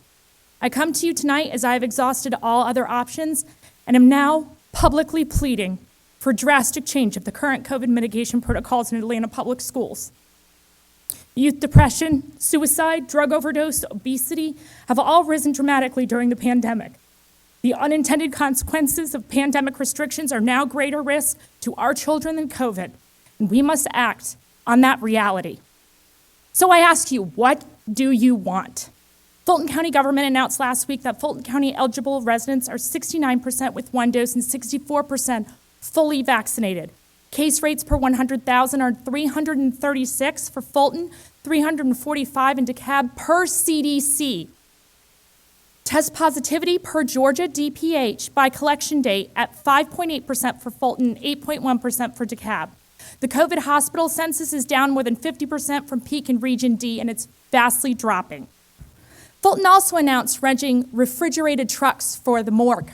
It's not for COVID, it's for increases in suicides, homicides, and drug overdoses.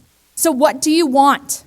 Vaccines are widely available. Immunity from COVID infection is high. Population immunity is high. Testing and high-quality masks are widely available. Therapeutics are online and growing each week. Let me tell you what we want. I want my child to have the right to be masked optional, to not be forced in restrictive recess zones, to take a sip of water when they want, have no nutritious lunch, be safe and able to focus on their academics and social development without APS excessive mitigation. I will share with you that I am vaccinated. My children are vaccinated, my husband is vaccinated, and we both are boosted, and we've had COVID. I hope each and every one of you, as mandatory reporters and decision makers, ask yourself one question. What right do you have in February 2022 to force a health mask mandate on our children without understanding what their physical, mental, and social well-being are? Thank you. I call for the urgency of normal for all staff and students. Thank you. Thank you. Again, we apologize for the oversight. With that being said, Madam Chair, this concludes public comment. Thank you so much. Dr. Herron, would you now please present the consent agenda? Thank you, Madam Chair. Madam Chair and members of the board, I am pleased to submit consent agenda item numbers 5.1-A through 5.4-B. Board members, I would like to call your attention to the following items. Consent finance item 5.3.G, which is regarding completing the construction of new athletic field houses at Maynard Jackson High School, Mays High School, Farrell High School, and Washington High School. And consent finance item 5.3.I, which authorizes school day ACT testing for juniors and seniors. With that, I present consent agenda items 5.1-A through 5.4-B to the board for approval. Thank you. Is there a motion to approve consent agenda items 5.1A through 5.4B? So moved. It's been properly moved by Katie Howard and second by Cynthia Briscoe Brown. Is that correct? Sorry, Erica. Sorry, Erica. It's been properly moved. I was trying to understand some of the depth of the voice. It's been properly moved by Erica Mitchell and second by Cynthia Briscoe Brown. It has been open for voting.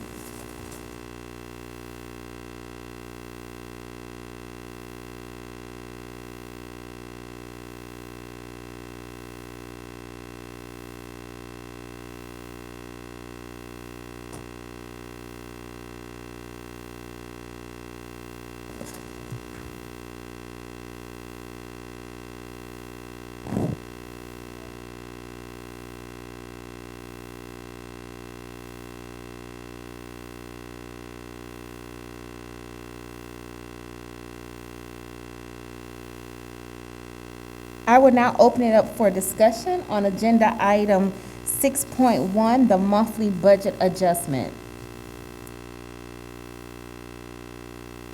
Any discussion? Is there a motion to approve this month's monthly budget adjustment? It's been properly moved by Jason Estevez and second by Cynthia Briscoe Brown. We now open it up for voting.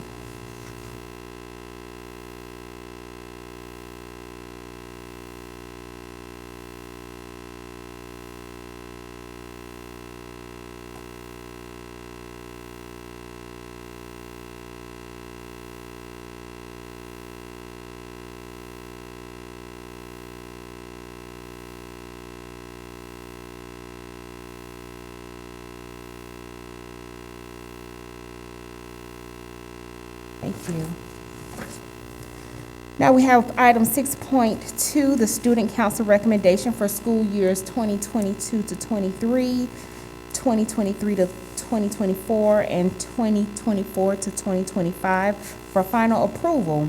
I will now open up discussion on this agenda item 6.2. Is there any discussion on the school calendar? See Jen, Board Member Donald, Aretta. Go ahead. Thank you. So it's more of a comment and just sharing information back from the district. I understand that the calendar start dates may not be a district-wide issue, but it certainly is felt very deeply in District 4. And I think there's been some concern about communication, concern about how the dates were selected. I understand that we had a calendar similar that was abandoned sort of mid-cycle. So I'm excited that Erica shared that going forward we will revisit, or we will be evaluating the calendar process much earlier. We had a unique set of circumstances, so I'm pleased for that, but I do know that there's a lot of concern about such an early start date and how it has some negative impact on the constituents in District 4. I also just want to go on record that when we look at options going forward, I personally do not consider August 22nd to be a mid-month start date.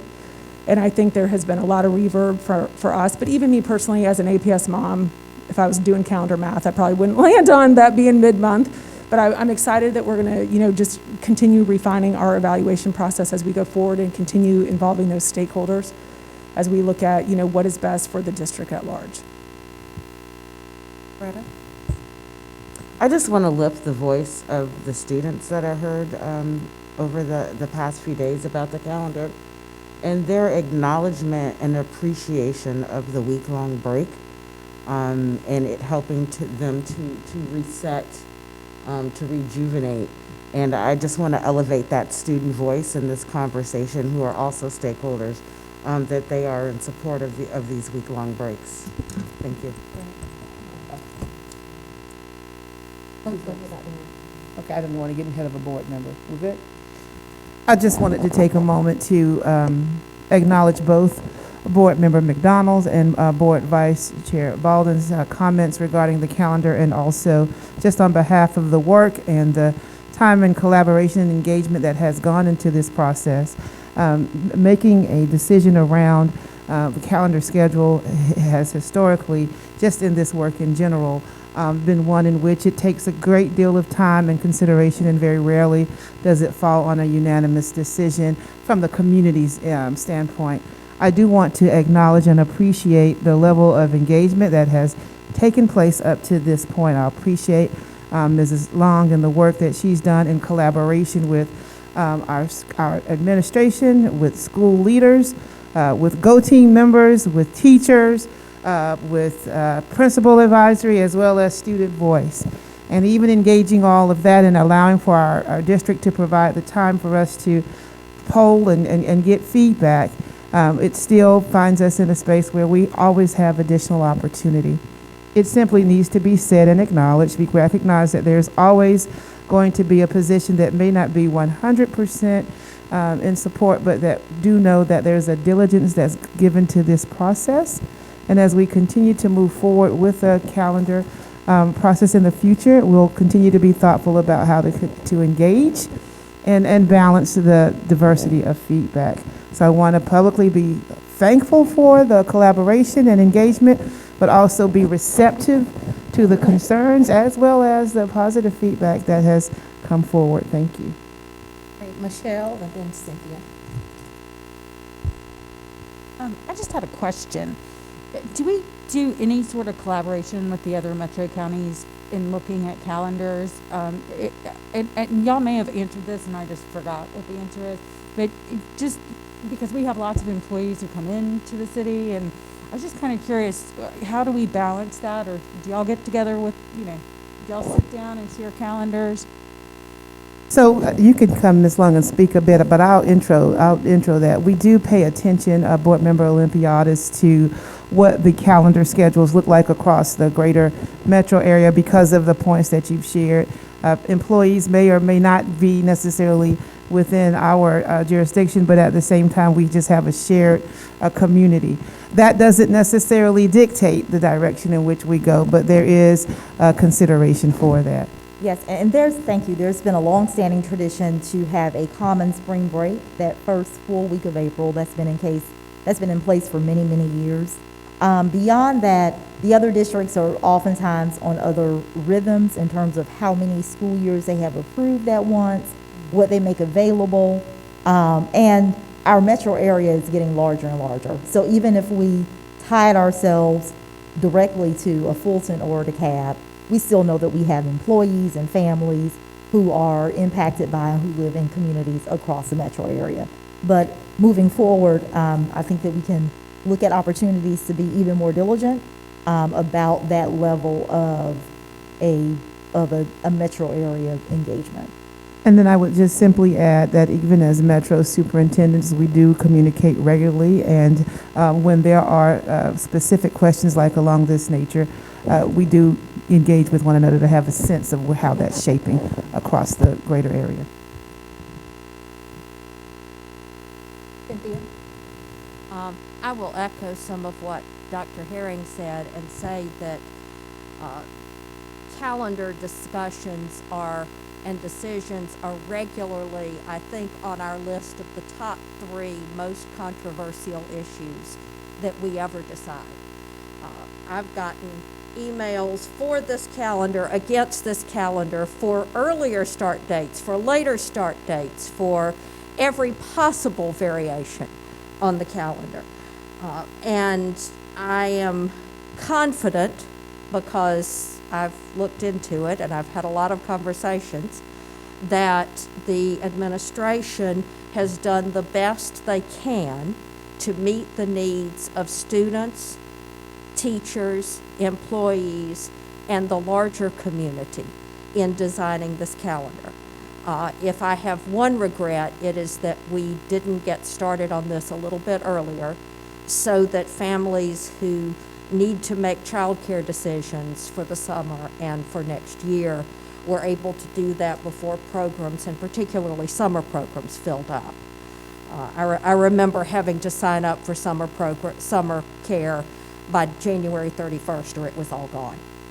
And so I just want to thank the administration and ask the APS community to, as always, remember that for everyone who holds your opinion, there is somebody else who has a different need. And we just need to be mindful of that and be supportive of one another and do the best we can within the restrictions of the decision that's being made here tonight. Thank you.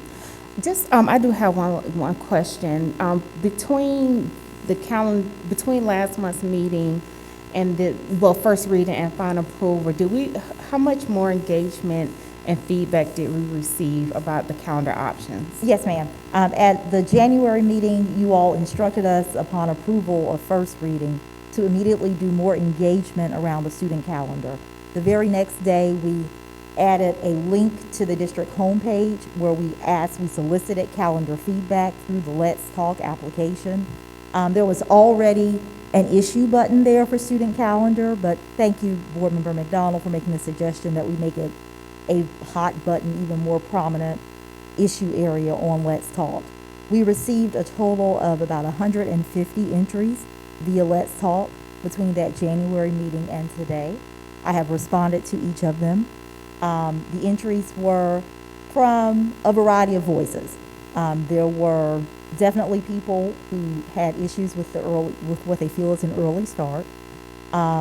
We heard from majority parents, but some employees as well. There were people who made anonymous entries. They didn't tell us who they were or where they lived. But there were quite a few stakeholders who identified themselves as parents and identified the schools where they are parents. So that's 150 entries through Let's Talk over the past month. And you, of course, may remember that our calendar survey had 7,434 respondents. So it's a very impassioned group of stakeholders who had strong feelings about the calendar, but they are a number that can be kept in perspective when you think about the overall engagement. Thank you. Any other questions, comments, or feedback? Go ahead and open up for vote. Thank you. Thank you, Ms. Long.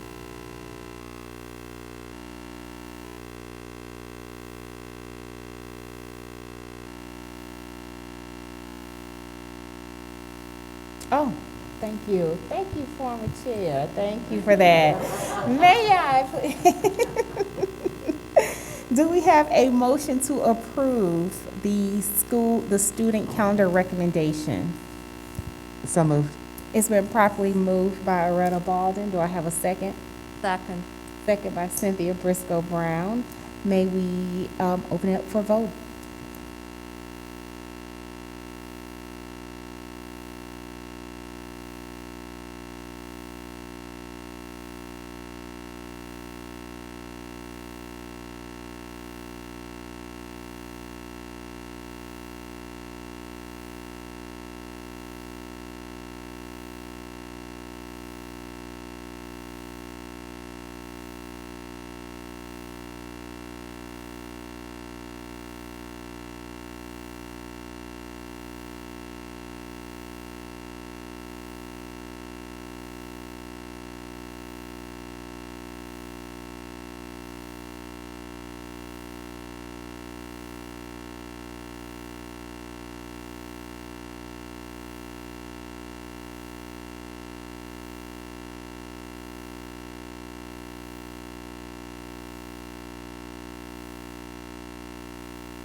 Thank you.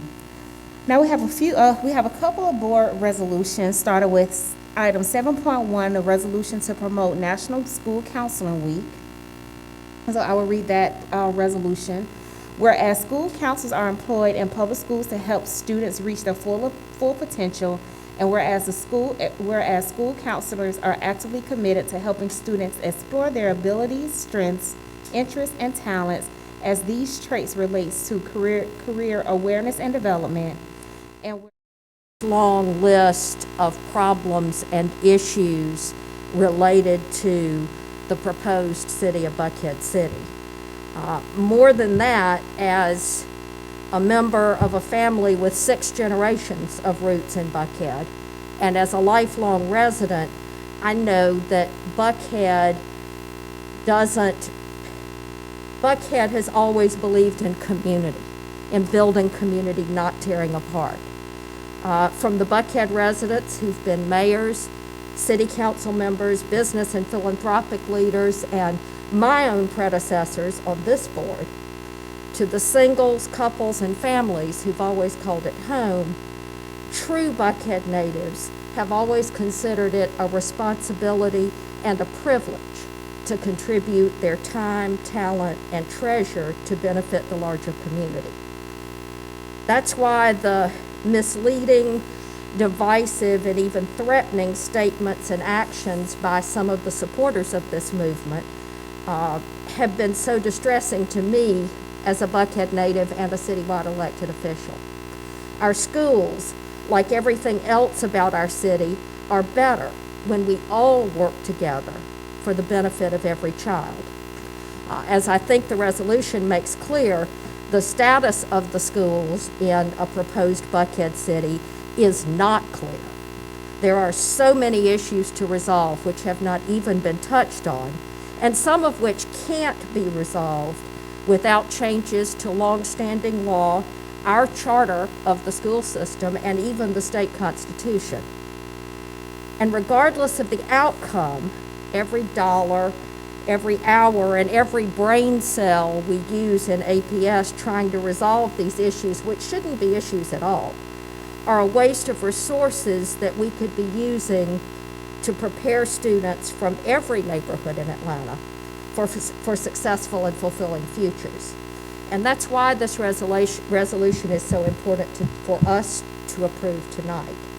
Because while those around us are losing their minds, and if the meeting I attended last week is in any indication, their manners too, we need to continue to build a strong community, a strong Atlanta, by focusing on building strong kids and strong schools. And I think our standing up and saying that is very important tonight. And I want to thank Erica Long for her leadership in helping us put this together, and for both the administration and the board for being willing to consider this. Any other thoughts or comments? And just to add, I think the resolution also makes it clear that the board is committed to its mission of just serving all children, and also ensuring that we all work together to resolve the issues that we all face as an entire city and community. And so with that, I would like to open up for a motion to approve the resolution. So moved. Okay, I have a motion. It's been properly moved by Cynthia Briscoe Brown. Do I have a second? It's been properly seconded by Jason Estevez. Can we now open it up for a vote?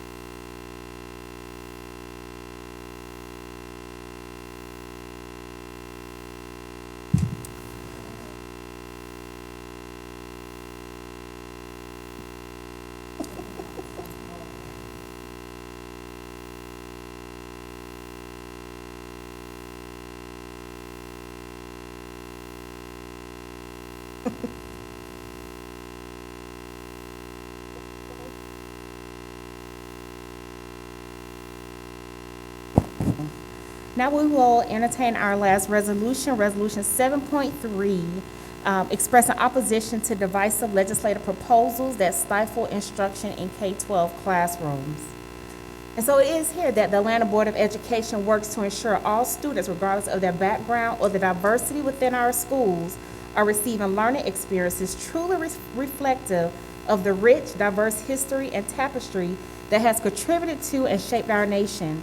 And the Atlanta Board of Education is committed to intellectual freedom, to the right of every child to learn in an environment free from fear and intimidation, to respecting the professionalism of educators, to the inherent worth of every human being without respect to race, ethnicity, religion, color, or national origin, and to the non-politicized instruction in every subject and every classroom. And the Atlanta Board of Education recognizes it is through a caring culture of equity, trust, and collaboration we will prepare students for college, career, and life, and this preparation requires our students to productively engage and thrive in the diverse, interconnected world they are inheriting. And the Atlanta Board of Education recognizes there are systems and structures that have historically and continue to adversely impact the lived experience of many within our community. In order to thrive in a diverse world, our children must be knowledgeable about the lived experiences and cultures of others, and must be able to empathize with people who are different from themselves. And the Atlanta Board of Education, through its policies, IKB, controversial issues, JAA, equal educational opportunities, and BBB, equity, has demonstrated it takes seriously the importance of equipping our students with knowledge of challenging and sometimes controversial issues. The Atlanta Board of Education recognizes our children live in the same world we do, and we cannot ignore their access, experience, and exposure to the complexities of the world around them. And it is our collective belief that in order to build a strong future, our schools must work to shape engaged citizens who are prepared for diverse environments and who think objectively, challenging personal biases as they navigate their place in our nation and the global society. And House Bill 888 and other legislative proposals stifle classroom instructions and are solutions in search of a problem. These bills were introduced to appeal to our cynical instincts and fears instead of challenging us to address the true complexities of our nation's collective story. And in our view, House Bill 888, if implemented, would not improve educational outcomes for any child or family in Georgia. These bills actually encourage the divisive thinking and discourse they claim to prevent. The proposed legislation lays a path for a slippery slope of intrusion into the classroom, which counters our state's long-established practice of respecting local control in education. Now, therefore be it that the Atlanta Board of Education stand with our educators and their ability with proper guidance and support to provide age-appropriate curriculum and discussion around the impact of inequities and injustice, both past and present. Educators must be allowed to teach in a way that allows our students to see the beauty and blind spots of our democracy. This will allow our students to take on the responsibility of laboring to create a more perfect union, and will equip them to actively respond to and engage with inequities and any other issues that threaten and challenge our democracy. And be it further that the Atlanta Board of Education opposes House Bill 888 and stands ready to partner with state education leaders on measures that will truly improve student outcomes. And so now I will open up discussion on agenda item 7.3, our resolution expressing opposition to the divisive legislative proposals that stifles instruction in our classrooms. Michelle? Did Ms. Long do this one as well? Well, actually, we all did it. Well, I mean, with input, I know you got input. Yes, yes. You put together all the input with all the feedback. But not only Errol Colon, but I also want to give a special shout out to our Center for Equity and Social Justice and Dr. Tawhida Baker-Jones and her team that have also actually dived in and helped us craft this resolution. But before then, even being courageous enough to open the dialogue to not only our staff in district, but also to the community and at Theo where they actually dived into House Bill 888 and other bills that have been proposed to stifle instruction in our classrooms and restrict instructional freedom for our educators. So I wanted to put that out there. Also acknowledging our board members, Tamara Jones and and a few others collectively came together as well as we drafted this resolution. So it was a collective effort. I appreciate that. That's why I'm budget chair and not on policy. I'm not the wordsmither. And so I tend to read. I read what y'all send out, but I don't. I'm not. That's just not my forte. I just and so. And I'll preface it with my own background. I'm a first-generation American. My family immigrated to Atlanta back in the late 50s. This is so well crafted. I'm touched. This should be touching everyone, and everyone should. I mean, even if you're 6 generations here, this touch. This is so eloquently put together. I just cannot say enough beautiful things about it. So thank you for everyone who takes the time to pick the right words to make it work so that it's truly impactful and truly meaningful. So thank you.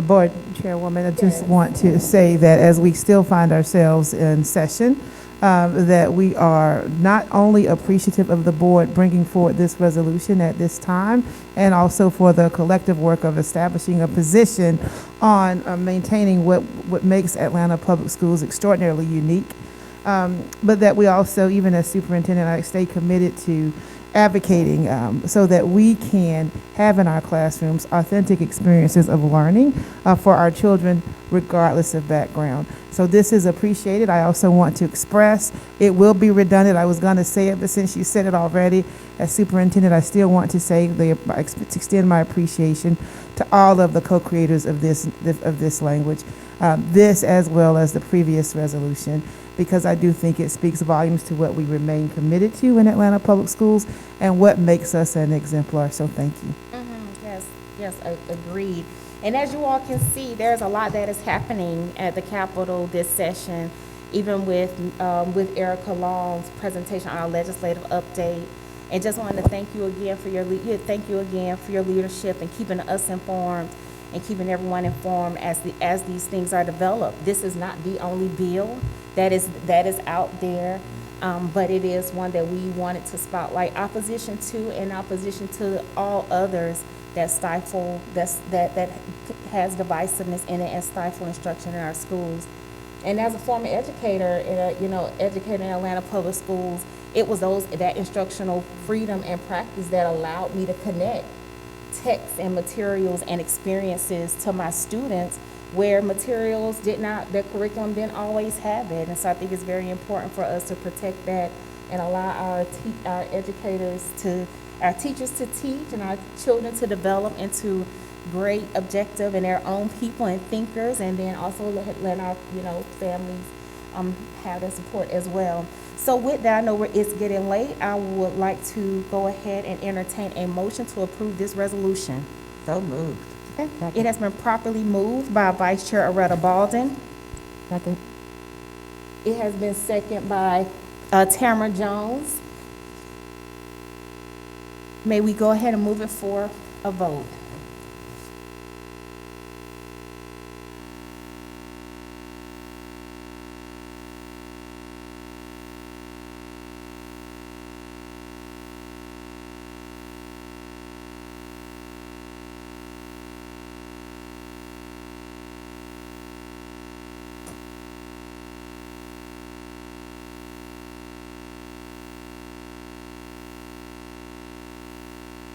Thank you so much.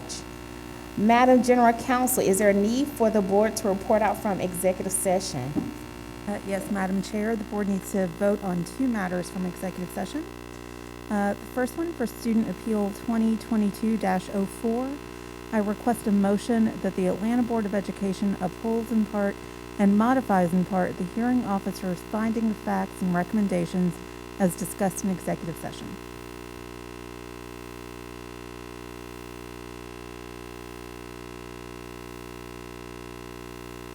May I have a motion to approve? Who moved? Been properly moved by Erica Mitchell. Second. second by Cynthia Briscoe Brown. Let's open it up for a vote.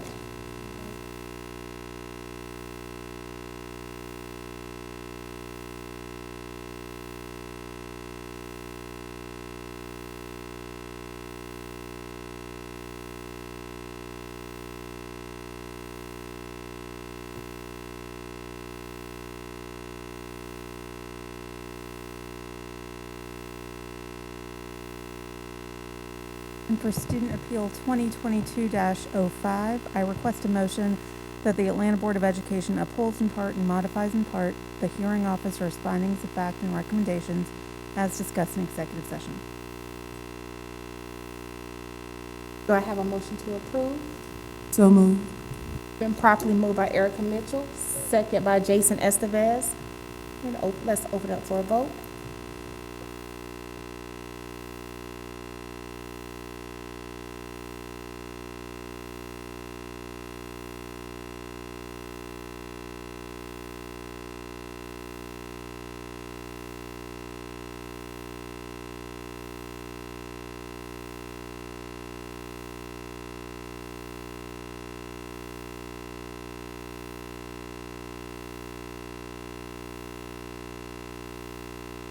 Thank you. Now, at this time, I invite board members to report out from their committees or recent activities. Do we have any committee report outs?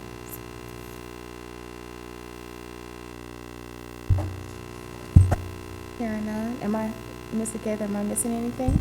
No, so no committee reports, but just as a reminder that we do have a policy review meeting scheduled for February 17th at 9 a.m., a board development committee meeting scheduled for February 17th at 10:45 a.m., and then a budget commission meeting scheduled for February 24th at 12:15 p.m. Great, thank you so much. Hope you all are able to join us for those committee meetings. And now, may I entertain a motion to adjourn tonight's meeting? So moved. Move. Did I sound too enthusiastic? I apologize. It's been properly moved by Jennifer McDonald, second by Tamara Jones. All in favor say aye. Aye. Any opposed? Motion carries. The meeting is adjourned. Thank you guys so much for hanging out with us tonight, and thank you guys to my board for great work. See you all soon. Huh?